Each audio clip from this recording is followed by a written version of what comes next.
CPG companies are facing a day of reckoning due to tariffs.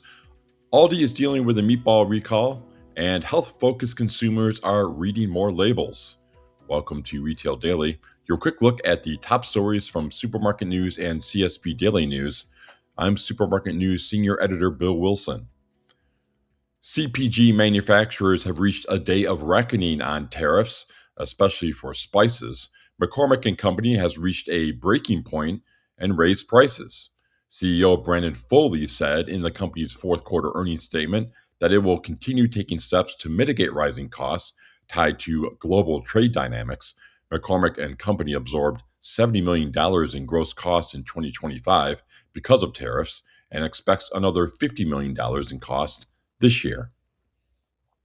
Hold the meatballs, almost 9,500 pounds of ready-to-eat frozen meatballs sold at Aldi were recalled because they may contain foreign material, according to the U.S. Department of Agriculture's Food Safety and Inspection Service.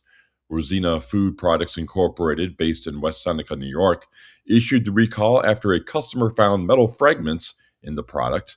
The recalled item is a 32-ounce bag of Bremer family-size Italian-style meatballs containing about 64 meatballs per package, with a best-by date of October 30th, 2026. What's on the label? A majority of U.S. shoppers say product ingredients are influencing what they buy, according to a new study released by Akasa Group on Tuesday. The survey of just over 1,000 members of the company's U.S. shopper community found that 58% of consumers read labels all or most of the time before purchasing a new product.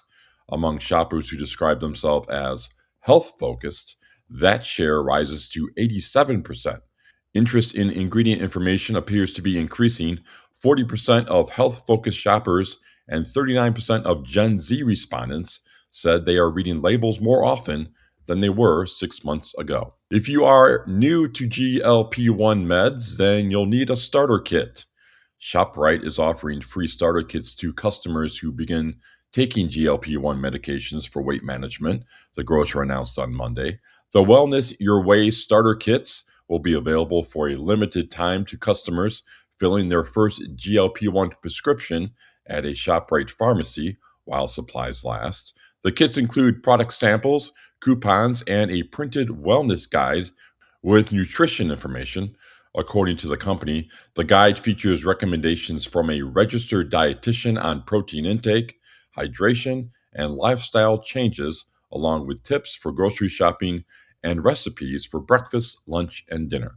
Trader Joe's, Aldi, and Lidl are the same, but different. Discount grocers capitalized on inflation pressures in 2025, but shopping behaviors at three in particular, Trader Joe's, Aldi, and Lidl, varied, according to a Placer AI report released on Monday.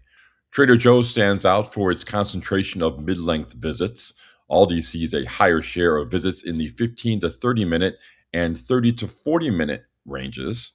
This suggests Aldi's limited SKU, small format model simplifies navigation and decision making.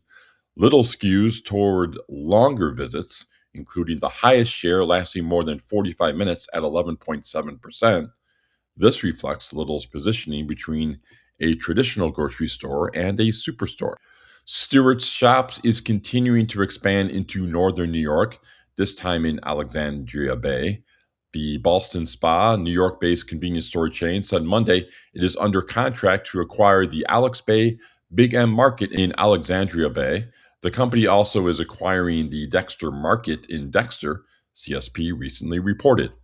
And that will do it for today's episode of Retail Daily. Subscribe on Apple Podcasts, Spotify, and more for your daily dose of retail news. For more on these stories, visit CSP Daily News and Supermarket News. I'm Bill Wilson. Have a great day.